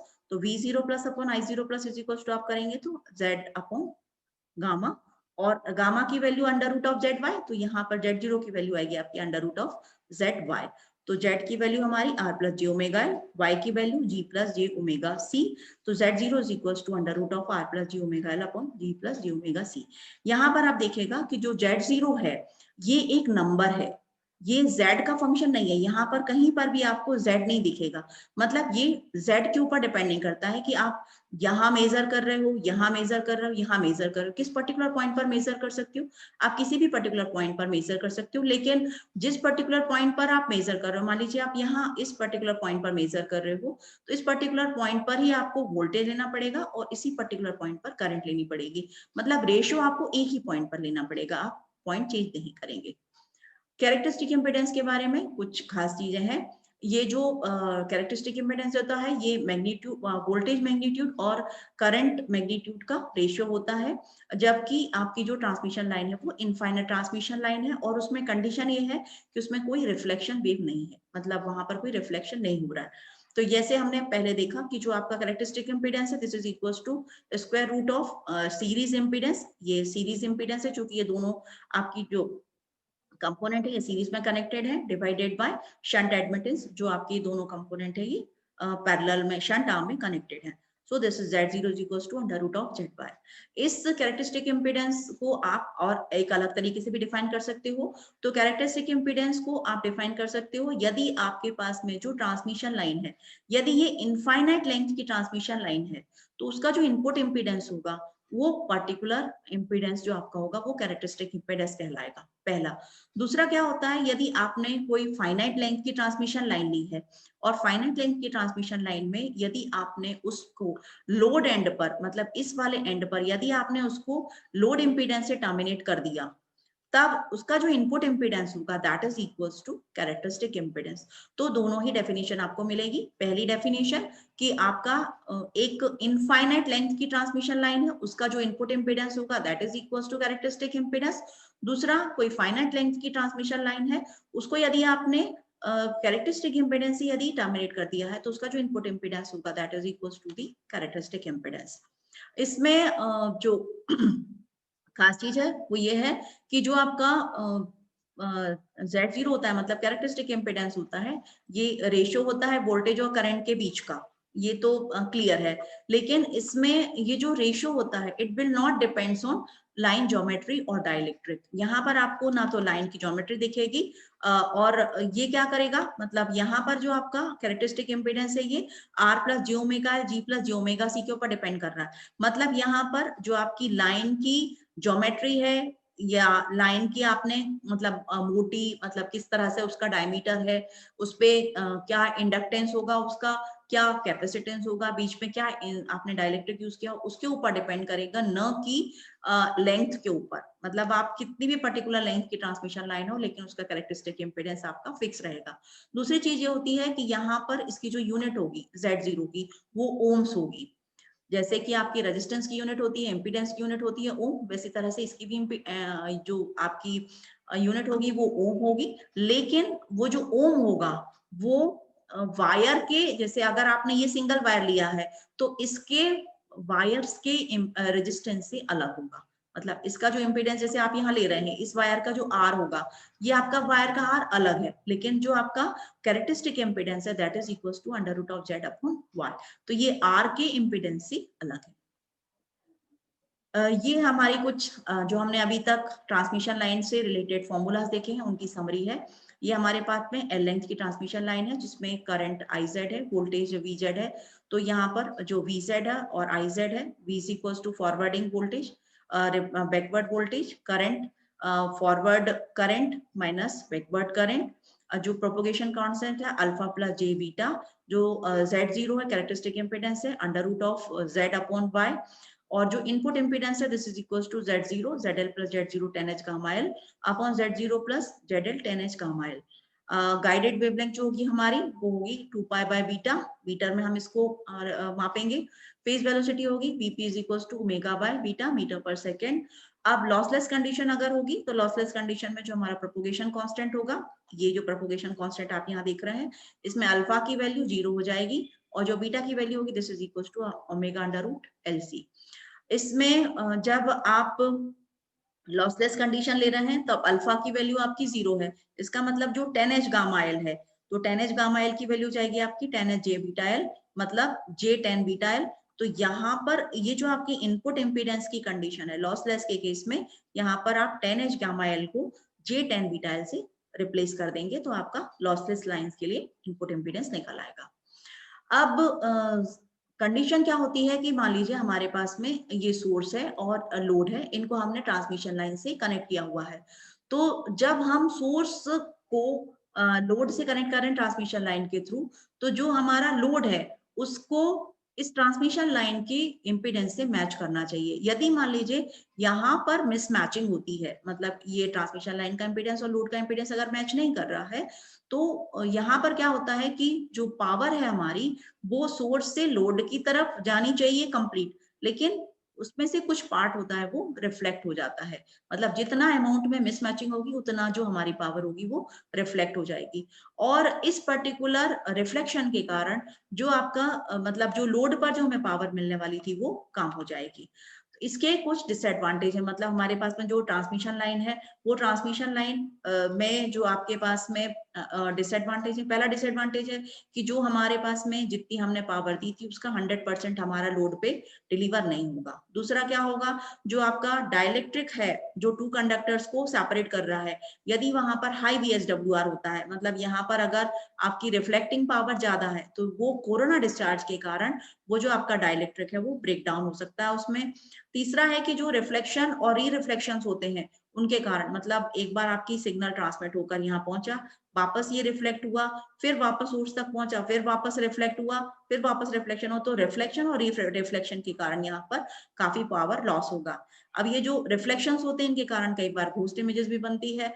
अगर आप कोई इलेक्ट्रोमैग्नेटिक वेव देख रहे हैं तो मैग्नेटिक वेव के कारण में, मैग्नेटिक वेव के केसेस में हमको घोस्ट इमेजेस मिलती हैं जो रिफ्लेक्टेड पावर के कारण मिलती हैं। इसमें ये होता है कि जब हम मिसमैचिंग करते हैं तो नॉइज इंटरफेरेंस भी हमको मिलेगा। अब ये इसको जो हमारा रिफ्लेक्शन हो रहा है उसको हम एक कोफिशिएंट से रिप्रेजेंट करते हैं, वो कोफिशिएंट होता है हमारा रिफ्लेक्शन कोफिशिएंट। तो ये हमारे पास में ये ट्रांसमिशन लाइन है जिसका कैरेक्टरिस्टिक इम्पीडेंस Z0 है और लोड इम्पीडेंस इसका ZL है। इसको यदि आप यहाँ पर लोड इम्पीडेंस से अगर आपने इसको टर्मिनेट किया हुआ है तो लोड पर आप देखेंगे तो total voltage equals to VI plus VR, total current जो होगी वो II माइनस IR। तो जो लोड इम्पीडेंस है this is equals to VI plus VR upon II minus IR। और जो कैरेक्टरिस्टिक इम्पीडेंस होता है, कैरेक्टरिस्टिक इम्पीडेंस किसी पर्टिकुलर पॉइंट पर आप लेंगे तो VI upon II, VR upon IR। तो जो रिफ्लेक्शन कोफिशिएंट होता है एक्चुअली वो होता है आपका रिफ्लेक्टेड पावर, जो भी आपने यहाँ से पावर इंसिडेंट की उस पर्टिकुलर पावर का कितना अमाउंट रिफ्लेक्ट होकर वापस आपका सोर्स की तरफ जा रहा है उसको हम बोलते हैं वोल्टेज रिफ्लेक्शन कोफिशिएंट। और जो वोल्टेज रिफ्लेक्शन कोफिशिएंट होता है this is equals to VR upon VI, जहां पर R क्या है आपका रिफ्लेक्टेड वोल्टेज है, या फिर आप करंट के फॉर्म में भी इसको रिप्रेजेंट कर सकते हो IR अपॉन II। तो जो रिफ्लेक्शन कोफिशिएंट होता है ये एक्चुअली तब हमको मिलेगा, पिक्चर में आएगा जब हमारा जो लोड इम्पीडेंस है वो कैरेक्टरिस्टिक इम्पीडेंस के बराबर नहीं होता। तो आप इसको इस तरह से भी रिप्रेजेंट कर सकते हो कि आपका जितनी मिसमैचिंग है ZL और Z0 के बीच में उतने अमाउंट में हमारी पावर होती है वो रिफ्लेक्ट होती है। रिफ्लेक्शन कोफिशिएंट को आप इस तरीके से भी रिप्रेजेंट कर सकते हो। ये आपका डेरिवेशन है पूरा complete. VZ is equals to forward voltage, backward voltage, current, forward current, आपकी बैकवर्ड करंट। तो जब आप Z0 ले रहे हो तो Z0 मतलब आपकी लोड की कंडीशन में। यहाँ पर एक चीज आप नोट कीजिएगा कि जब हम लोड की कंडीशन लेते हैं तो लोड की कंडीशन पे हम Z इक्वल्स टू 0 लेते हैं, मतलब जो हमारा मेजरमेंट होगा वो मेजरमेंट इस डायरेक्शन में चलेगा। ठीक है, मतलब आप Z इक्वल्स टू 0 लेंगे लोड पर, तो जब आप यहाँ पर जाएंगे इस डायरेक्शन में मतलब राइट टू लेफ्ट जाएंगे तो ये आपका जो सोर्स है वो सोर्स आपका Z is equals to minus L पर होगा, न कि L पर। ठीक है, क्योंकि ये जो लेंथ आपकी जो ट्रांसमिशन लाइन है ये L लेंथ की ट्रांसमिशन लाइन है, तो यहाँ पर ये D इज इक्वल्स टू 0 या Z इक्वल्स टू 0 वाली पोजीशन होगी, और ये जो आपका जनरेटर है ये आपका Z is equals to minus L position पर होगा। यदि आप इसको D के टर्म में ले रहे हो, मतलब अगर आपने रिवर्स डायरेक्शन में कैलकुलेशन शुरू किया हुआ है तो लोड पर आपका D इक्वल्स टू 0 है और सोर्स पर आपका D इक्वल्स टू L है। तो आप इस तरह देख सकते हैं, तो VL आपका होगा V at Z equals to 0, तो यहाँ पर हमने Z इक्वल्स टू 0 रख दिया, तो VL की value V0 plus V0 minus IL की वैल्यू होगी V0 plus upon Z0 minus V0 minus Z0, ये V0 माइनस अपॉन Z0। अब अगर आप लोड पर लेंगे तो ZL is equal to VL upon IL। Similarly तो जो आपका जो ZL होगा this is equal to V0 plus V0 minus upon V0 plus minus V0 minus into Z0। तो ये आपके पास में ये VL अपॉन IL ये हो गया आपका ZL। अब हम क्या कर रहे हैं कि जो हमारे पास में जो पावर है वो रिफ्लेक्ट हो रही है, तो reflection coefficient is equal to होगा आपका V0 माइनस। V0 माइनस मतलब जो आपकी पावर वापस वोल्टेज रिफ्लेक्ट होकर आ रहा है। तो यहाँ पर हमने जैसे VZ लिया तो VZ में हमने लिया ये आपका फॉरवर्ड वोल्टेज और ये आपका बैकवर्ड वोल्टेज। तो जो बैकवर्ड वोल्टेज है एक्चुअली वही हमारा रिफ्लेक्टेड वोल्टेज है। तो जो आपका रिफ्लेक्शन कोफिशिएंट है आपका वो देखेंगे आप, तो reflection coefficient is equal to reflected voltage divided by incident voltage. Incident मतलब आपका फॉरवर्ड वोल्टेज। तो जो आपका reflected voltage this is equal to ZL minus Z0, और जो आपका फॉरवर्ड वोल्टेज है this is equal to ZL plus upon Z0। तो रिफ्लेक्शन कोफिशिएंट को आप इस तरह से डिफाइन कर सकते हो, tau is equal to ZL upon Z0 minus 1, ZL upon Z0 plus 1। तो ये आपका जितना कम होगा उतना अच्छा है, ये आपका रिफ्लेक्शन कोफिशिएंट है। इसमें जो आपका ZL अपॉन Z0 यदि हम इसको इस तरह से लिख लेते हैं तो ये आपका नॉर्मलाइज लोड इम्पीडेंस हो जाएगा। यदि आप ZL अपॉन Z0, ZL को ZL बाय Z0 कर देते हैं तो ये नॉर्मलाइज लोड इम्पीडेंस है, तो ZL minus 1 upon ZL plus 1 is equal to tau. तो ये आपके पास में reflection coefficient actually dimensionless quantity है, और ये जितना कम होगा उतना हमारा ट्रांसमिशन लाइन के लिए अच्छा है। अब यदि आपके पास में जो लोड ट्रांसमिशन लाइन है, जो हमने लोड अभी कनेक्ट किया है, तो वो लोड हमारा अलग अलग तरीके का हो सकता है। मान लीजिए हमारे पास में जो हमारी ट्रांसमिशन लाइन है, वो उसमें जो ट्रांसमिशन लाइन है उसमें हमने जो लोड कनेक्ट किया हुआ है, मतलब ZL, वो Z0 के बराबर है, पहली कंडीशन। तो यदि ये पहली कंडीशन मीट होती है ZL इक्वल्स टू Z0 की, इसका मतलब क्या हुआ, जो भी हम सिग्नल ट्रांसमिट कर रहे हैं फ्रॉम लेफ्ट टू राइट, वो सारा की सारा यहाँ पर एब्सॉर्ब हो रहा है, हमें कोई रिफ्लेक्शन नहीं मिल रहा है, कोई स्टैंडिंग वेव नहीं मिल रही है। तो इस केस में जो हमारा रिफ्लेक्शन कोफिशिएंट है, चूंकि हमें रिफ्लेक्टेड पावर नहीं मिल रही है, इसलिए ये जो लाइन होगी इसको हम बोलते हैं मैच्ड लाइन, फ्लैट लाइन या नॉन रेजोनेंट लाइन। और यहाँ पर रिफ्लेक्शन कोफिशिएंट की वैल्यू होगी हमारी tau equals to tau equals to 0। यदि हमने ट्रांसमिशन लाइन में जो हमारा लोड है उसको हमने शॉर्ट सर्किट कर दिया, ZL इक्वल्स टू 0 कर दिया, तो यहाँ पर क्या होगा, जो हमारा वोल्टेज होगा इस पर्टिकुलर पॉइंट पर, वो वोल्टेज की वैल्यू होगी डबल, लेकिन जो करंट होगी, करंट की वैल्यू होगी 0। तो यहाँ पर हमको करंट वोल्टेज मिलेगा डबल, लेकिन करंट की वैल्यू होगी हमारी 0। तो यहाँ पर आप देखिएगा कि जो आपकी शॉर्ट सर्किट ट्रांसमिशन लाइन है उसमें लोड एंड पर हमको वोल्टेज मिलता है 0, और ये λ/4 डिस्टेंस पर क्या होगा, मैक्सिमम मिलेगा, मतलब ट्वाइस हो जाएगा। जब λ/2 डिस्टेंस पहुंचेंगे तो वापस की वैल्यू 0 हो जाएगी, और जो आपके पास में नेक्स्ट मैक्सिमम हमको मिलेगा वो हमको 3 λ/4 पर मिलेगा। यहाँ पर आप ये नोट कीजिएगा कि जो आपके पास में जैसे लोड एंड है, लोड एंड पर हमको मिनिमम मिला, मतलब 0 मिला, तो जो हमारा मैक्सिमम मिलेगा वो λ/4 डिस्टेंस पर मिलेगा, ठीक है। और जब आप इसमें मैक्सिमम से मैक्सिमम के बीच की डिस्टेंस लेंगे तो ये कितनी होगी, λ/2, और मिनिमम से मिनिमम की बीच की वैल्यू आप जो डिस्टेंस लेंगे वो भी हमारी λ/2 होगी। इसी तरह से यदि हम थर्ड कंडीशन लेते हैं कि हमारा जो ZL है वो इनफाइनाइट है, मतलब जो हमारी ट्रांसमिशन लाइन है वो ओपन सर्किटेड है, तो ओपन सर्किटेड ट्रांसमिशन लाइन में जो हमारा लोड एंड है, लोड एंड पर हमको वोल्टेज मैक्सिमम मिलेगा, और जो वोल्टेज मैक्सिमम होगा मतलब V0, जो आपका रिफ्लेक्टेड वोल्टेज और इंसिडेंट वोल्टेज ये दोनों ऐड हो जाएंगे, तो यहाँ हमें डबल मिलेगा वोल्टेज। λ/4 डिस्टेंस पर हमको ये वैल्यू 0 हो जाएगी। करंट जो आपके पास में, फिर आप अगेन λ/4 डिस्टेंस करेंगे तो ये मैक्सिमम हो जाएगी, फिर अगेन λ/4 डिस्टेंस पर ये मिनिमम हो जाएगी। तो ये जो हमको पैटर्न मिल रहा है, ये पैटर्न आपको रिपीटेटिव पैटर्न मिलेगा, और ये स्टेशनरी होगा विद रिस्पेक्ट टू, मतलब इस पे टाइम में कोई चेंज नहीं होगा। अगर आप टाइम के हिसाब से देखेंगे इसको, तो ये आपका जो पैटर्न है ये सेम रहेगा। यहाँ पर आप देखिएगा जब हम शॉर्ट सर्किटेड लाइन यूज कर रहे हैं तो रिफ्लेक्टेड पावर काफी ज्यादा है, तो टाउ इज इक्वल टू -1, क्योंकि जो हमारी करंट हो रही है वो माइनस, मतलब रिफ्लेक्ट होकर वापस जा रही है। दूसरा, जब हम ओपन सर्किट लेते हैं तो ये वैल्यू जो होगी टाउ इज इक्वल टू 1 होगी। यहाँ पर आप देखिएगा कि ये माइनस में है, ये प्लस में है, तो यहाँ पर सिर्फ मैग्नीट्यूड में चेंज आए, मैग्नीट्यूड हमारा सेम रहेगा, सिर्फ फेज में चेंज हमको मिलेगा, शॉर्ट सर्किट में माइनस और ओपन सर्किट में +1। अब जो स्टैंडिंग वेव होती है, स्टैंडिंग वेव फॉर्म हो जाती है जब ट्रांसमिशन लाइन और लोड का इंपीडेंस मैच नहीं करता है। तो जो सोर्स है, सोर्स और लोड के बीच में हमने ट्रांसमिशन लाइन लगाई है, तो जो इंसिडेंट वेव है ये हमारी ट्रेवल कर रही है सोर्स से लोड की तरफ, मतलब लेफ्ट टू राइट। जो अगर यदि ये मिसमैचिंग होती है तो यहाँ में रिफ्लेक्टेड वेव मिलेगी, जो लोड से सोर्स की तरफ जाएगी, ये इस तरीके से वेव करेगी। अब यदि मान लीजिए हमारे पास में लास्ट स्लाइड में हमने 3 कंडीशन देखी, ZL equals to Z0, ZL equals to 0 और ZL इक्वल्स टू इनफाइनाइट। मान लीजिए हमारे पास में जो ZL है वो इन तीनों कंडीशन के अलावा कोई है, तो जो हमें जो हमारी इंसिडेंट वेव है और ये रिफ्लेक्टेड वेव है, ये इस पर्टिकुलर ट्रांसमिशन लाइन पर ट्रैवलिंग के ड्यूरेशन में इनमें इंटरफेरेंस होगा और हमें एक पैटर्न मिलेगा। ये जो पैटर्न होता है इसको हम बोलते हैं स्टैंडिंग वेव पैटर्न। तो जो स्टैंडिंग वेव पैटर्न होता है ये एक्चुअली डिपेंड करता है कि जो आपका ZL है और Z0 इसके बीच में कितना डिफरेंस है। तो ZL यदि मान लीजिए आपके पास में Z0 से ज्यादा है तो यहाँ पर हमको ये वोल्टेज की वैल्यू मिलेगी कुछ मैक्सिमम, और जो आपके पास में वोल्टेज की जो वैल्यू होगी उसकी जस्ट अपोजिट करंट की वैल्यू होगी। मतलब यदि यहाँ पर वोल्टेज मैक्सिमम है तो करंट मिनिमम होगी, और यदि करंट मिनिमम है तो वोल्टेज मैक्सिमम होगा।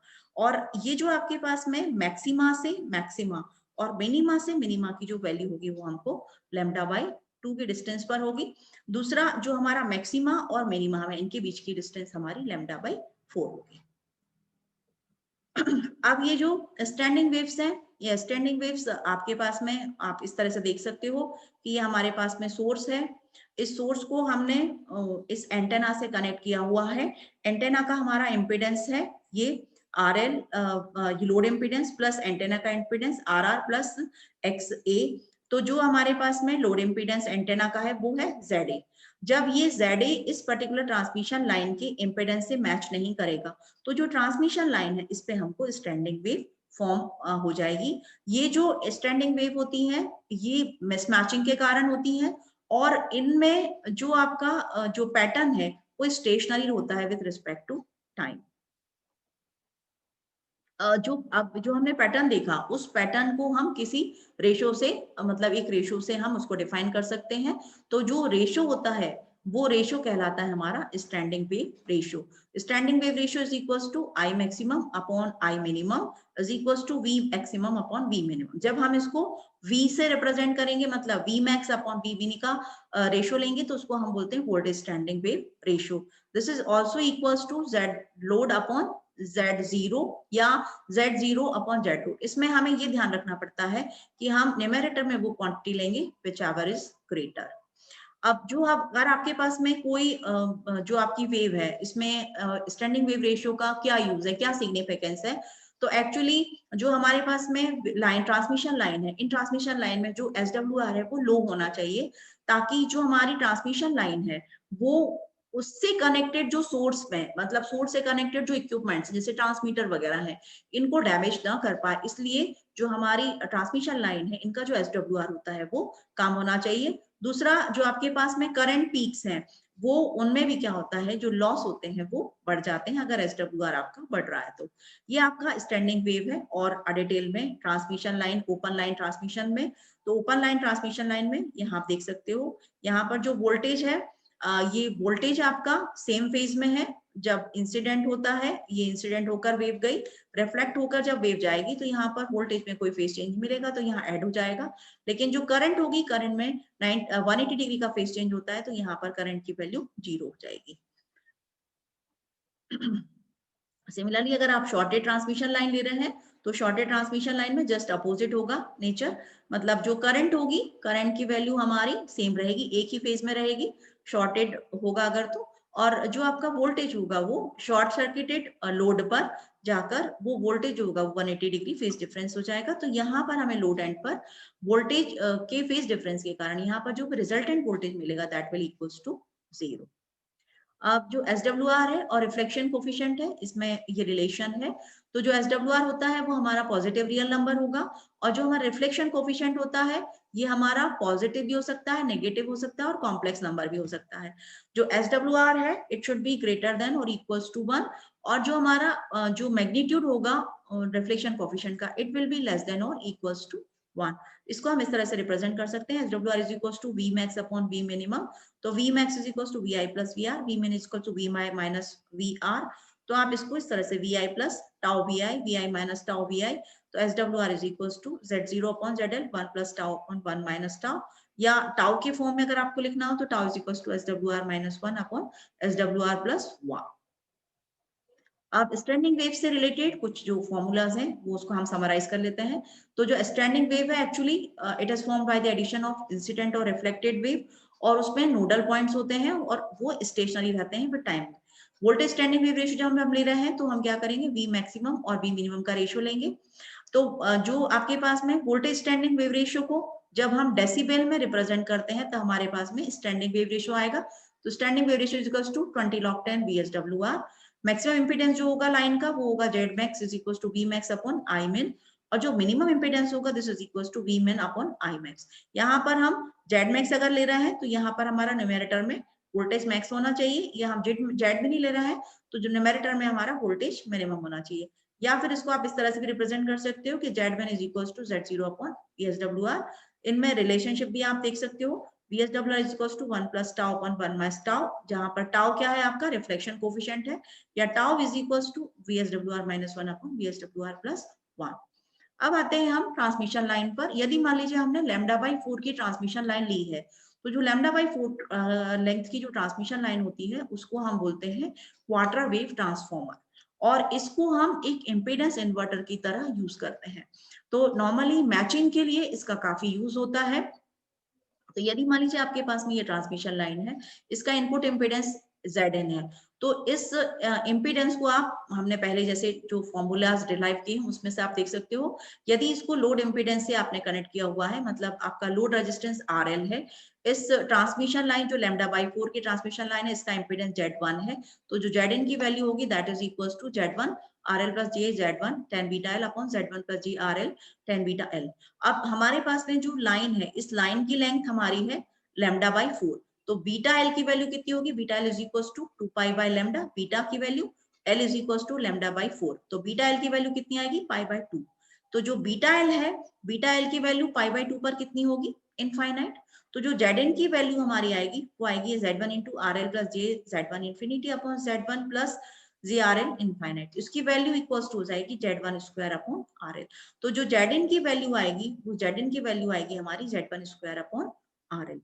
अब यदि मान लीजिए आपके पास में, आप इसको जैसे हमने बताया आपको कि आप इस पर्टिकुलर क्वार्टर वेव ट्रांसफॉर्मर को नॉर्मली हम इम्पीडेंस मैचिंग के लिए यूज करते हैं, तो जब हम इसमें यहाँ पर जो हमारे पास में ट्रांसमिशन लाइन है, मान लीजिए इसको हमने आप लोड इम्पीडेंस से कनेक्ट किया हुआ है जिसकी वैल्यू है ZL, तो जो कैरेक्टरिस्टिक इम्पीडेंस है Z0 इस पर्टिकुलर ट्रांसमिशन लाइन का, जिसकी लेंथ लैम्डा बाई 4 है, उसका इनपुट इम्पीडेंस अगर Zn है, तो जो Z0 की वैल्यू होगी वो होगी Zn मल्टीप्लाई बाय ZL और उसका अंडर रूट। इसको आप इस तरीके से भी समझ सकते हो। मान लीजिए आपके पास में ये कोई सोर्स है, इस सोर्स का इम्पीडेंस आपका है 75 ओम, और यहाँ लोड इम्पीडेंस आपने कनेक्ट किया हुआ है 300 ओम। तो जो ट्रांसमिशन लाइन है, जो क्वार्टर वेव ट्रांसमिशन लाइन है, इसका इम्पीडेंस होगा Z0 बराबर input impedance into ZL under root 75 into 300। तो ये आपका जो 150 आया है, ये इस पर्टिकुलर ट्रांसमिशन लाइन की इस सेक्शन का इन कैरेक्टरिस्टिक इम्पीडेंस होगा। इसमें कुछ और एग्जांपल्स आप देख सकते हो कि यदि आपके पास में अगर मान लीजिए आपके पास ZA 100 ओम है, एंटेना का इम्पीडेंस है, और इसको हमें 50 ओम्स के कोई इनपुट इम्पीडेंस है, इसको हमें मैच कराना है, तो इस पर्टिकुलर लेंथ की जो ट्रांसमीटर है, क्वार्टर वेव ट्रांसफॉर्मर को यूज करके अगर हम इसको मैच करा रहे हैं, तो क्वार्टर वेव ट्रांसफॉर्मर का हमारा इनपुट इम्पीडेंस कितना होगा, तो Zn इज इक्वल टू क्या होता है, Z0 स्क्वायर अपॉन ZA। तो यहाँ पर आप यूज कर लीजिए 50 is equal to Z0 square upon 100, तो Z0 की वैल्यू आपकी आ जाएगी 70.71 ओम। इसी तरह से यदि मान लीजिए हमारे पास में कोई वोल्टेज सोर्स है, जो इम्पीडेंस जिसका ZC है, और उसको हमने किसी एंटेना से कनेक्ट किया हुआ जिसका इम्पीडेंस हमारा 50 ओम है, और इसको हमने ट्रांसमिशन लाइन जिसका इम्पीडेंस कितना है 200 ओम है, और हमें करंट मेजर करनी है या मान लीजिए पावर मेजर करनी है, तो हम इसको इस तरह से निकाल सकते हैं। Beta L is equal to हमारा पाई बाई 2, Zn की वैल्यू हमारी इस तरह से आ जाएगी Z0 इंटू ZA प्लस इस फॉर्मूला से हम इसमें पुट कर देंगे, तो जो हमारे पास में Z0 है इसकी वैल्यू हमारी 200 ओम है, यहाँ दिया हुआ है। ZA की वैल्यू हमारी 50 है, Z0 की वैल्यू 200 है, तो यहाँ पर हमने ये सारी वैल्यूज अगर हम पुट कर देंगे, तो जो हमारे पास में इक्विवेलेंट जो हमारे पास करंट इम्पीडेंस की वैल्यू आएगी वो होगी हमारी 800 ओम। अब हम जो करंट निकालनी है, करंट की वैल्यू होगी I is equal to V upon ZG plus ZN बराबर V अपॉन 850 एम्पियर्स। तो जो हम वोल्टेज यहाँ पर लगा रहे हैं उसके अकॉर्डिंग हमारी करंट की वैल्यू यहाँ पर हम मेजर कर सकते हैं। So these are some examples which will explain the theory of this antenna. अब जो हमारे पास में ट्रांसमिशन लाइन है, नॉर्मली जब भी हमें कोई सर्किट सिमुलेट करना पड़ता है, और सर्किट सिमुलेशन के लिए हाई फ्रीक्वेंसी पर हम यूज करते हैं ट्रांसमिशन लाइन, और इन्हीं के इक्विवेलेंट सर्किट से हम डिफरेंट सेक्शंस को, मतलब इनके जो ट्रांसमिशन लाइन के सेक्शन है उसी को यूज करके हम अलग अलग इम्पीडेंस को डिजाइन करते हैं। तो यदि मान लीजिए आपके पास में ये quarter wave transformer transmission line है आपकी, और इसको यदि मान लीजिए आपने शॉर्ट सर्किट कर दिया, तो जो आपको इस पर्टिकुलर ट्रांसमिशन लाइन से, जो शॉर्टेड ट्रांसमिशन लाइन है, इस पे इनपुट इम्पीडेंस हमको मिलेगा equals to parallel RC circuit के बराबर इस सर्किट होगा, और इसका जो इनपुट इम्पीडेंस होगा रेजिस्टेंस होगा और मैक्सिमम होगा।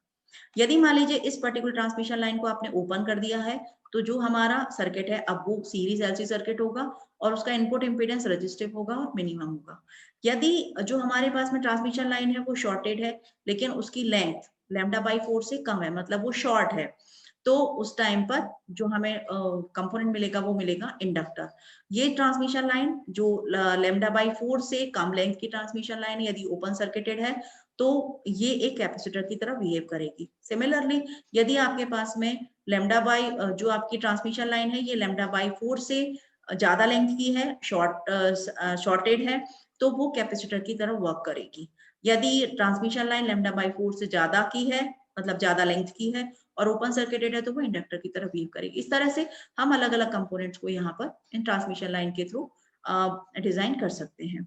अब नॉर्मली जब आप ट्रांसमिशन लाइन यूज करते हो और लोड से आपको उसको कनेक्ट करना है, मतलब किसी भी पर्टिकुलर सोर्स को लोड से कनेक्ट करना है, बीच में हमने ट्रांसमिशन लाइन लगाई हुई है, तो नॉर्मली हमारा पर्पस होता है कि जो हमारी सिग्नल है वो, या जो भी सिग्नल है या जो पावर है वो हमारी मैक्सिमम ट्रांसफर होनी चाहिए लोड पर। तो कई बार क्या होता है कि जो आपका लोड का इम्पिडेंस और जो आपका सोर्स का इम्पिडेंस है ये मैच नहीं करता, कई बार ट्रांसमिशन लाइन का इम्पिडेंस लोड इम्पिडेंस से मैच नहीं करता, तो हमें क्या करना पड़ता है, इसमें मैचिंग के लिए कुछ कंपोनेंट को यूज करके हम मैचिंग कर सकते हैं। तो जो मैचिंग के लिए हम कंपोनेंट यूज करते हैं उसको बोलते हैं हम स्टब। तो जो स्टब होते हैं एक्चुअली ये सेक्शन होते हैं ट्रांसमिशन लाइन के जो शॉर्टेड होते हैं, मतलब ये जो दूसरा एंड है, जो अदर एंड है उसका लोड एंड होता है, उस पे शॉर्ट सर्किट रहता है और यहाँ पर ये कुछ पर्टिकुलर लाइन लेंथ के सेक्शंस होते हैं। इन पर्टिकुलर लाइन लेंथ के सेक्शंस को हम स्टब बोलते हैं। नॉर्मली जब भी हमें मैचिंग करनी होगी तो हम कोशिश करते हैं कि जो स्टब है ये लोड के पास में ही हम इनको माउंट करें, और जो इनका कंपोनेंट है, मतलब जो लोड में रिएक्टिव कंपोनेंट्स होते हैं नॉर्मली, उन रिएक्टिव कंपोनेंट्स को हम स्टब के रिएक्टिव कंपोनेंट से नलीफाई करते हैं, मतलब उनको इसके थ्रू मैच कर देते हैं। तो जो हमारे पास में स्टब होंगे, मतलब इनको हम ट्यून आउट कर देते हैं इन शॉर्ट जो हमारी स्टब है स्टब के रिएक्टिव कंपोनेंट के थ्रू। तो नॉर्मली हमें स्टब मैचिंग के लिए स्टब्स को यूज करते हैं। अब ये स्टब मैचिंग होती है, इसमें दो तरीके के मेथड हम यूज करते हैं, एक होता है सिंगल स्टब मैचिंग, दूसरा होता है double stub matching. Single stub matching में हम सिंगल स्टब यूज करते हैं, ये आपका शॉर्ट सर्किटेड स्टब है जिसकी लेंथ एल है और इसको हमने लोड से एल लेंथ पर सॉरी इसकी लेंथ एल डैश है और इसको हमने लोड से एल लेंथ पर माउंट किया हुआ है। इसकी जो शॉर्ट सर्किटेड स्टब है, इसकी जो शॉर्टेड वाला एंड है उसको हम मूव कर देते हैं और उसके मूवमेंट के कारण हम इसमें जो इसका रिएक्टिव कंपोनेंट है उसको हम मैच कर लेते हैं। डबल स्टब मैचिंग में हम क्या करते हैं, दो स्टब यूज करेंगे। अब दो स्टब जब हम यूज करेंगे तो लोड एंड पर इन दोनों की पोजीशन को हम चेंज कर सकते हैं, जो हमारा शॉर्टेड एंड है उसकी पोजीशन को हम चेंज कर सकते हैं, तो हमारे पास में ज्यादा फ्लेक्सिबिलिटी होती है और ज्यादा इजीली मैचिंग हो सकती है। यहाँ पर आपको और डिटेल में देखना तो आप इधर से देख सकते हो, ये आपके पास में लोड एंड है आपका, यहाँ पर आपने स्टब लगाया हुआ है। स्टब में जो आपकी डी स्टब 1 है इसको आप चेंज कर सकते हो, डी स्टब 2 है इसको आप चेंज कर सकते हो, जो एल स्टब 1 है इसको आप चेंज कर सकते हो, एल स्टब 2 को चेंज कर सकते हो, और इन दोनों की पोजीशन को चेंज करके हम जो Y01 है इसको YR से मैच कर देते हैं। जो ट्रांसमिशन लाइन होती है इसमें कुछ लॉसेस होते हैं, तो जो लॉसेस होते हैं वो पावर लॉस भी होते हैं, मतलब जो हमने सिग्नल दिया है उसमें क्या पावर लॉस हो रहे हैं, तो पावर लॉस होता है तो रिटर्न पावर लॉस। नॉर्मली ये जो लॉस होता है एक्चुअली ये रिफ्लेक्शन के कारण होता है कि आपके पास में जो ट्रांसमिशन लाइन है उस पर्टिकुलर ट्रांसमिशन लाइन पर लोड पर पूरी पावर नहीं पहुंच पा रही है, तो कुछ पावर रिटर्न होकर वापस आ रही है, तो ये जो पावर रिटर्न होकर वापस आ रही है उसको हम रिटर्न लॉस बोलते हैं। इसको P return is equal to 10 log 10 P I upon P R. तो ये जो P I upon P R है ये आपका रिफ्लेक्शन कोफिशिएंट है, आप यहाँ देख सकते हो, तो 20 log 10 upon 1 by tau। So this is the return power loss. Mismatch power loss में क्या होता है कि आपके पास में जो रिफ्लेक्शन है एक्चुअली ये भी होगा मिसमैचिंग के कारण ही। तो जो मिसमैचिंग के कारण मतलब जो रिफ्लेक्शन हो रहा है उसके कारण जो लॉस हो रहा है उसको हम मिसमैच लॉस बोलेंगे। तो इसको डिफाइन कर सकते हैं 10 log 10 pi upon pi minus PR.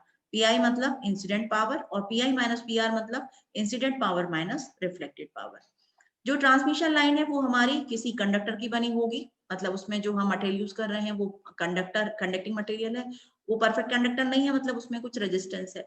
तो वो जो रेजिस्टेंस होता है वो जो रेजिस्टेंस उसमें जैसे हम मतलब जो एम्पलीट्यूड होता है उसमें इंसिडेंट वेव का एम्पलीट्यूड होगा या रिफ्लेक्टेड वेव का एम्पलीट्यूड होगा, दोनों ही क्या होंगे जैसे जैसे उस पर्टिकुलर ट्रांसमिशन लाइन की लेंथ के थ्रू वो सिग्नल आपका प्रोपोगेट करेगा तो उसका जो एम्पलीट्यूड होता है वो कम हो जाता है। तो इसको हम बोलते हैं कंडक्टर लॉस और ये होता है उस पर्टिकुलर ट्रांसमिशन लाइन के रेजिस्टेंस के कारण, क्योंकि रेजिस्टेंस जितना ज्यादा होगा उतना ज्यादा उसमें लॉस होगा। इसमें जो कंडक्टर लॉस होता है वो एक और कारण होता है उसमें, उसको बोलते हैं हम स्किन इफेक्ट। जैसे हम फ्रीक्वेंसी बढ़ाते हैं तो नॉर्मली जो हमारी वेव्स होती है वो वेव्स जो कंडक्टिंग मटेरियल है उसकी आउटर सरफेस पर कन्फाइन होकर रह जाती है। तो इन जो कन्फाइनमेंट है उनका वेव्स का वो सिर्फ आउटर सरफेस पर रहेगा, इनर सरफेस को वो टच नहीं करती है, उसको बोलते हैं हम स्किन इफेक्ट। तो ये जो स्किन इफेक्ट होता है जैसे जैसे फ्रीक्वेंसी बढ़ती जाती है तो स्किन इफेक्ट के कारण जो आपकी करंट है वो और ज्यादा कंडक्टर की आउटर सरफेस पर कंसंट्रेट होना शुरू होती है। तो फ्रीक्वेंसी के साथ साथ जो आपकी स्किन डेप्थ होती है वो कम होती चली जाती है। तो इसको इसके कारण जो आपकी वेव होती है वो जो लॉस होगा सिग्नल ट्रांसमिशन में वो आपका फ्रीक्वेंसी के कारण बढ़ता चला जाएगा और इसको ट्रांसमिशन लाइन को ये बहुत लॉसी बना देगा। इसके अलावा जो हम सिग्नल यूज कर रहे हैं ट्रांसमिशन लाइन यूज कर रहे हैं उसमें हम डाइलेक्ट्रिक मटेरियल यूज करते हैं। तो वो जो डाइलेक्ट्रिक मटेरियल होता है उस डाइलेक्ट्रिक मटेरियल में फ्रीक्वेंसी के चेंज होने के कारण जो हीटिंग के कारण जो लॉस होता है उसको हम डाइलेक्ट्रिक हीटिंग लॉस बोलते हैं। जो हमारी ट्रांसमिशन लाइन है अगर ये प्रॉपरली शील्डेड नहीं है तो उनमें या मिसमैचिंग है या कहीं डिसकंटिन्यूटी है उसके कारण पावर रेडिएट होने लगती है, उसको हम रेडिएशन लॉस बोलते हैं। कपलिंग लॉस होगा अगर आप एक ट्रांसमिशन लाइन के सेक्शन को दूसरे ट्रांसमिशन लाइन सेक्शन से कनेक्ट कर रहे हो तो ट्रांसमिशन लाइन में जो कनेक्शन के कारण में मान लीजिए आपने प्रॉपरली उसको कनेक्ट नहीं किया है तो उसके कारण वहां पर कपलिंग लॉस होगा। कोरोना लॉस होता है डिस्चार्ज के कारण, जब आप हाई वोल्टेज पॉइंट पर लेते हैं तो जो डिस्चार्ज हो रहा है एनवायरमेंट में उसको बोलते हैं हम कोरोना लॉस। अब जो हमारे पास में ट्रांसमिशन लाइन के आपने को कैलकुलेशंस देखे हैं, मतलब मैचिंग नॉर्मली हम जो भी यूज कर रहे हैं ट्रांसमिशन लाइन उसका पर्पस है हमारी जो सोर्स है उससे लोड तक मैक्सिमम पावर ट्रांसफर हो। और मैक्सिमम पावर ट्रांसफर कब होगी जब हमारा लोड और जो इम्पिडेंस है वो हमारा मैच करेगा, ट्रांसमिशन लाइन का इम्पिडेंस और लोड का इम्पिडेंस मैच करेगा तो मैक्सिमम पावर ट्रांसफर होगी। तो हमें मैचिंग प्रोवाइड करानी है। तो नॉर्मल मैचिंग के लिए हम क्या करते हैं कैलकुलेट करना पड़ेगा हमें कि कितना इम्पिडेंस लगाना है, कितना हमारा ट्रांसमिशन लाइन का इम्पिडेंस होगा, कितनी लेंथ की ट्रांसमिशन लाइन होगी। तो उसके लिए हम दो तरीके से कर सकते हैं, या तो हम मैथमेटिकल कैलकुलेशन करें या फिर हम ग्राफिकल। तो जो ग्राफिकल कैलकुलेशन होता है वो हमारा होता है स्मिथ चार्ट के थ्रू। तो ये एक ग्राफ पेपर की तरह होता है और इसके थ्रू हम ट्रांसमिशन लाइन प्रॉब्लम्स जो होती हैं उनको इजीली सॉल्व कर सकते हैं। ट्रांसमिशन लाइन की काफी सारी जगह पर एप्लीकेशंस हैं, काफी इसके एडवांटेजेस हैं, लेस डिस्टॉर्शन होगा, रेडिएशन कम होगा, क्रॉस टॉक कम होगा। डिसएडवांटेज ये है कि इसमें हमें ज्यादा पावर लगेगी। अब जो इनकी जो ट्रांसमिशन लाइन है इनको हम पीसीबी में भी यूज करते हैं लॉन्ग डिस्टेंस में सिग्नल ट्रेवलिंग के लिए। इनको हम केबल्स में यूज करते हैं, कनेक्टर्स में यूज करते हैं जैसे यूएसबी पीसीआई है। डिस्क्रीट सर्किट सिमुलेशन में भी हम जो ट्रांसमिशन लाइन के सेक्शन है उनको अलग अलग कंपोनेंट को सिमुलेट करने के लिए यूज करते हैं। इनको हम बैलेंस में यूज करते हैं, मतलब जैसे अगर आपको जैसे पहले जो आपका ट्रांसमिशन मतलब जो आपका एंटेना होता था, एंटेना को जो कनेक्ट करने के लिए हम बैलेंस यूज करते थे, मतलब unbalance to balance transformer use करके हम उन दोनों को मैच करते थे ट्रांसमिशन लाइन और एंटेना के इम्पिडेंस को। These are some reference books और वेबसाइट्स हैं, आप इन्हें रेफर कर सकते हो फर्दर रेफरेंस के लिए। Thank you.